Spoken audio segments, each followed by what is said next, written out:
Divine Intervention. A 4HO MIPT trip report by Rough Guppies. Posted at earwid.org, October 12, 2021. Dose: 12 mg of 4HO MIPT fumarate at 147 pounds. Background: this was my first time taking 4HO MIPT. I'm sensitive to most substances, and sometimes extremely sensitive, which is why I chose to take what I thought would be a small dose. I've used psychedelics for several years. Most of my experience is with 1-PLSD, psilocybin mushrooms, and I've also had 3 low-dose San Pedro trips, as well as numerous smoked DMT trips, and one experience with 4-ACO MET. I had a playlist prepared. For weeks I'd been researching this substance. I was set to dose in the evening with my girlfriend as my sitter. I weighed out 12 mg of 4HO MIPT and stirred it into a clumpy suspension in water. This substance does not readily dissolve into water. Let me tell you, it didn't taste very good. It was quite a lot like L-tryptophan. The first alerts happened in less than 10 minutes. My vision started warping and it was hard to see details clearly, somewhat like being drunk. The come-up was rapid and distressing, and I became very anxious and worried about just how fast it was happening, because just a few minutes prior, well, I was completely sober. I started breathing heavily and became worried about what I'd got myself into. I didn't intend for this to be a strong trip, nor did I expect the possibility considering the dose. I was extremely restless and developed a lot of gastrointestinal distress, which then caused me to panic and become paranoid. I even thought I'd taken the wrong substance. My girlfriend reassured me I was safe and reminded me that we had tested the substance with colorimetric reagents not long before and confirmed its identity. The effects were unfamiliar and at this point did not remind me of psilocin. It seemed to peak 45 minutes from dose, but it could have taken as long as an hour. I finally calmed down when the overwhelming and rapid come-up ended, but my emotions continued to sway back and forth between quite pleasant and quite unpleasant. At points, I truly wanted it to end. The body load was rough, and I had tremors and was very cold for most of the experience. It had been years since I'd last taken mushrooms, and I was hoping this experience would have some of the mushroom essence that I valued and missed so much. While many aspects were different from how I remember psilocin, the overall character felt the same. In comparison, 4-ACO MET, which is considered adequately similar to psilocin by many, left me very disappointed with how utterly unlike psilocin it felt. However, 4HO MIPT brought me back to the same beautiful place psilocin brought me during my very first powerful psychedelic experience. Said to my girlfriend that it was just like it was the first time. I felt like I'd come home after so very long, and that the spirit of the substance loved me and was taking care of me. I knew I was in good hands, and wept as I told my girlfriend how grateful I truly was. In the time since my early experiences with psilocin, I've used various other psychedelics, predominantly 1-PLSD. Comparing 4HO MIPT to psilocin is difficult. It's been a long time since I'd taken psilocybin mushrooms, and I was inexperienced when I was taking them. Similar to psilocin, I went back and forth between relaxation and laughter, between anxiety and comfort. This substance produced strong visual hallucinations, but unlike with DMT, they were neither incredibly vivid nor central to the experience. Nevertheless, they were novel. My body and surroundings changing form was the most prominent sensory hallucination. I often felt as though my body was water, especially when I was crying. I turned into a complex waterfall scene on the side of a mountain.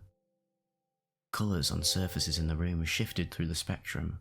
However, colours were not super vibrant with eyes opened or closed. There were auditory hallucinations similar to DMT which unsettled me because of my mixed experiences with it.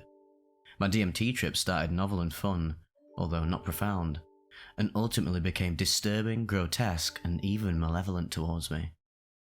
The 4HO MIPT-induced auditory hallucinations that I found particularly uncomfortable were loud, menacing beeps and clicks, similar to the sonar of a pod of dolphins or the wispy synthesizer sounds of jazz fusion.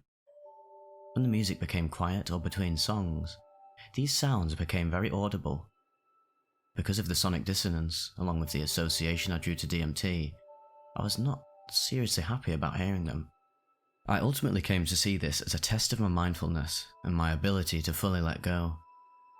I repeatedly confided in my girlfriend for reassurance that everything was okay and that I was safe. I saw these unpleasant aspects to be a test of my ability to truly surrender with full trust and faith. Once I realised that the spirit of the substance was testing me, my perspective shifted. It showed me that I did not truly understand. This intelligent guiding force was beyond my capacity for understanding.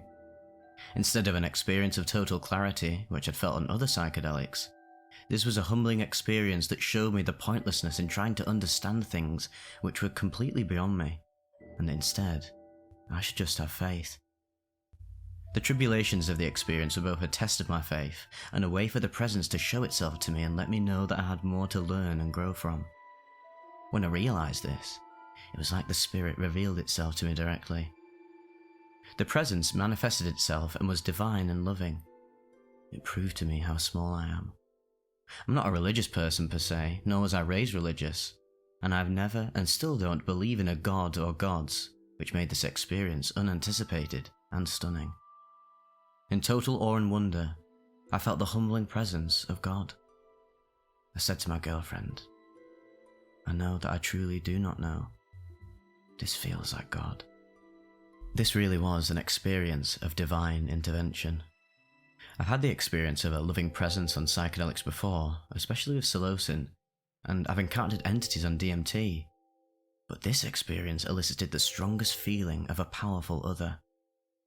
I thought it would be ridiculous for the ancients and modern indigenous groups who use psilocybin mushrooms to regard their consumption as anything other than consuming the body of God. The feeling of this presence was persistent throughout the experience. For what felt like a long time, I was crying and smiling at my girlfriend in total astonishment. Whether or not this presence was actually conscious itself or simply perceived as such is not important to me, because I do not believe that any consciousness has a self or ego at the centre of it. It was just love that was felt. I began coming down 2 hours from the dose. I hugged my girlfriend tight, thanking her for helping me through the experience, and with eyes closed, I felt my body turn into multiple flowering vines, which wrapped around her. For the duration of the come down, I was hungry but had no appetite, and still later into the night, it hadn't returned. I felt very positive and relaxed, despite being very sore and having a headache. I gradually continued coming down for another 2 hours, at which point I took a small dose of kratom. I felt pretty much baseline at 5 hours from dosage. I had no trouble falling asleep and awoke feeling rested and refreshed. What a substance, and what an experience to behold at such a small dose. This felt long overdue. This experience was incredible and beautiful, and unlike any other experience I've ever had, but was not without its challenges.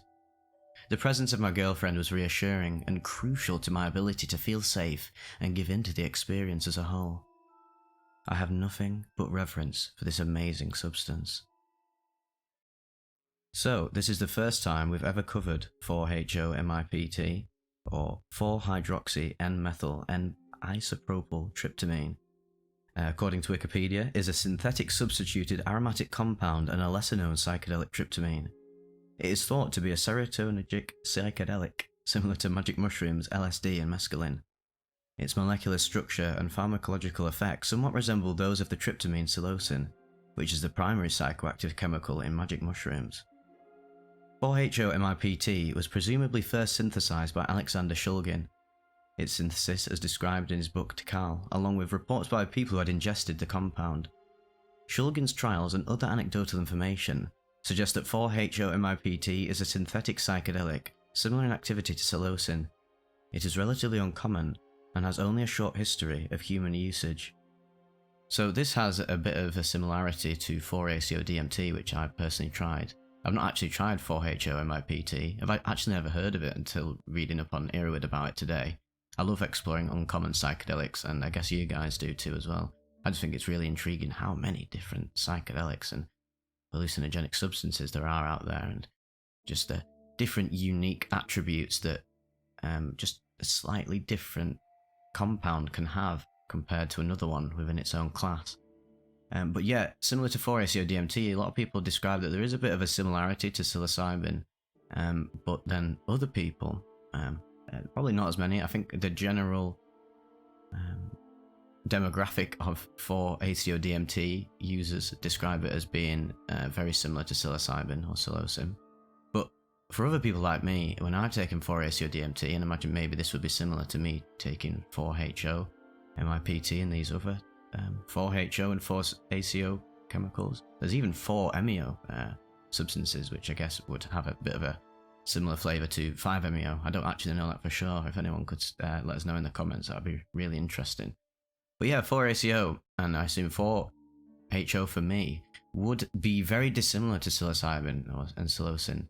I guess I'll just say psilocin for now. So yeah, when I took 4-ACO, I was very surprised. I had absolutely zero connections I could make between my experience of mushrooms and that very first 4-ACO trip. And I took 4-ACO, I think 3 times. I've only taken it 3 times, yeah. Check out my 90mg 4-ACO DMT trip where I basically accidentally overdosed myself and had my deepest, complete, utter ego death and beyond type trip. I'll link it in the description if you've never seen that video before. It's actually my last super deep. No, that's not true. But it was my last truly out of body trip that I've had. I've had deep trips since then, but never on that level. Literally becoming a galaxy, becoming a godhead. I've never been the same since. For the better, to be honest. Although the integration was fairly difficult. There was often waves of euphoria and dysphoria regarding the feeling that the experience gave me. Oh my god, I'm God. But then I was like, oh shit, I'm God. I don't know if I'm God, but that's what it felt like. That's just my own personal experience. What do I fucking know? Yeah. So all 3 of them 4-ACO trips were completely unlike my psilocybin mushroom trips. Obviously, different strains of mushrooms give different unique flavors to the psychedelic experience, and much like these sort of research chemicals, I think every single person will have a bit of a different reaction to them, even though on a general scale people say, oh, the thing it felt most similar to was mushrooms if they could compare it to a traditional psychedelic. But yeah, my experiences with 4-ACO, and even the reports I've shared, were very, very unlike psilocybin, and I wouldn't hesitate to guess that if I took 4-HO in my PT, it would be a completely unique experience in and of itself. Yeah, it would be very interesting to check these out. But yeah, that's one for the future maybe. Right now I'm just pouring a lot of my energy into not doing psychedelics. I talked about this in one of my Shed Talk videos about how I have been taking a lot of time off over the years from my own personal psychedelic journeys, because from the years 2016 to 2020, I really was just hammering it with the psychedelics and altered states. I was in my peak psychonautic arc, and now I'm in my retirement arc for now, I guess. Because, like I said, once you get the message, hang up the phone. But the addendum to that is, sometimes the phone will start ringing again. The question is, will you answer it or not? I probably will after I've poured all my energy into other areas of my life, the biggest one being right now is YouTube. And as I said in The Untold Dangers of Psychedelics and many other times, that you can get lost in psychedelics and the mystical astral realms of existence, and when you've got something like a life purpose or career like I have, and just other aspects of my life that need honing in, dialing your energy into psychedelics too much can be really antithetical to your life purpose. So yeah, I've very much realised that about myself. But yeah, I hope you enjoyed hearing about this uncommon substance. Any other ones you'd like me to cover in the future, please let me know and I'll be sure to check the comments. Anyway, sayonara.